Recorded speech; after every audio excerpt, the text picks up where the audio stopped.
Alam niyo ba mga sangkay na mayroon pong masamang nangyayari na naman ngayon sa bansang Mexico?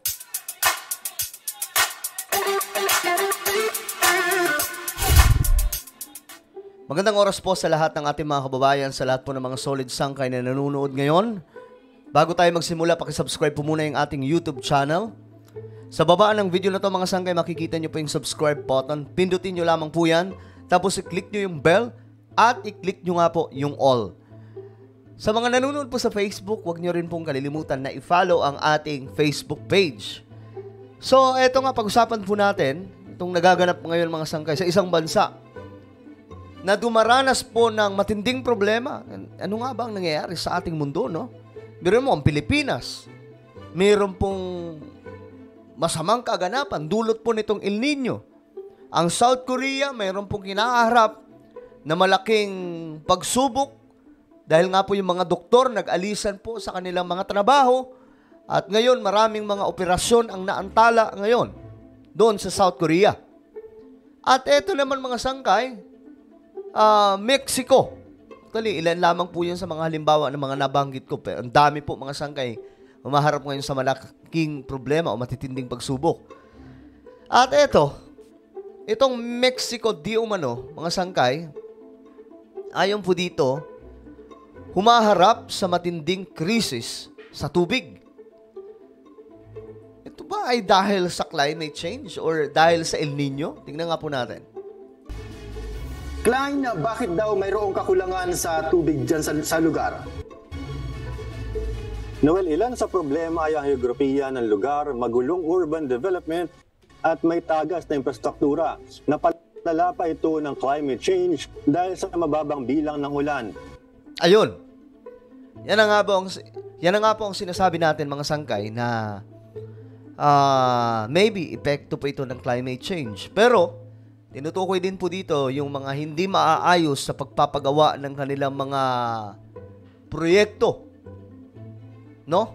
At isa sa naaapektuhan dito mga sangkay, yung kanilang patubig. Samahan pa po ng climate change. Sa mga hindi naniniwala sa climate change, ayan po mga sangkay. Ito pong mga nangyayari ngayon sa iba't ibang panig ng ating mundo ay patunay na itong climate change ay nananalasa, including our country, mga sangkay. Hindi naman po tayo ligtas. Maging ang bansa natin, nakakaranas ngayon. No? Nag-declare na po ng state of calamity sa ibang bahagi ng rehiyon ng ating bansa, dulot nga po ng matinding init ng panahon. Mas mahabang panahon ng tagtuyot at mas matataas na temperatura sa lugar. Napwersa na ang mga otoridad na bawasan ang tubig na nanggagaling sa mga reservoir. Sinabi ni Christian Dominguez Sarmiento, isang atmospheric scientist sa National Autonomous University of Mexico o UNAM, na ilang bayan na ang may kakulangan sa tubig noong mga nakaraang linggo. Dagdag nito, 4 na buwan pa bago magsimula ang panahon ng tag-ulan. Nako, 4 months pa mga sangkay. Ang tanong dyan, sigurado bang magiging tag-ulan sa panahon na yon? Yan po yung malaking problema ngayon ng buong mundo, itong grabing init ng panahon. Hindi lang dahil sa may El Nino, kundi dahil po sa global warming. Marami po mga ipunan ng mga patubig, mga sangkay ang natutuyo. Kahit sa Pilipinas, yung mga irigasyon, yung maraming mga magsasaka ngayon kawawa dito sa ating bansa. Sila po kasi ang unang tinatamaan, mga sangkay. At eto, Mexico. Matindi po ang kinakaharap. Krisis sa tubig. Alam naman po natin kung gaano kahalaga ang tubig. Tumutukoy na rin po ito sa mga fresh water, yung iniinom, mga sangkay. Ang Mexico City ay 7,300 feet above sea level at natatayo sa ilalim ng clay-rich soil. Ang ganitong klaseng lupa ay lumulubog at madalas biktima ng lindol at climate change. Nako po. 60% ng tubig ng syudad ay galing sa underground aquifer. Nasa 20 pulgada ang nauubos kada taon at hindi ito napapalitan ng sapat. Hindi din kasi na-absorb ng lupa ang ulan dahil sa matigas na kalsada nito. Ang karamihan din sa syudad ay kailangan mag-pump ng tubig. Isa itong inefficient na proseso kung saan nawawala ang 40% ng tubig dahil sa pagtagas. Mhm. Nasa tagtuyot din ng Kutsamala water system na nagsusupply sa 25% ng tubig ng Valley of Mexico. Nasa 39% na lang ang capacity nito na pinakamababa sa kasaysayan. Grabe. Ang lala na ito mga sangkay kasi mahaba-haba pa po yung itatakbo na ito. 4 na buwan pa po. Di umano, ayon po dito sa Mexico, 4 na buwan pa po bago magtag-ulan. So malamang mga sangkay, lalo po itong magiging malala. Tingnan nyo mga sangkay, itong itsura ng syudad nila. Mexico. Isa po ito sa mga mahihirap na bansa. Yan, no?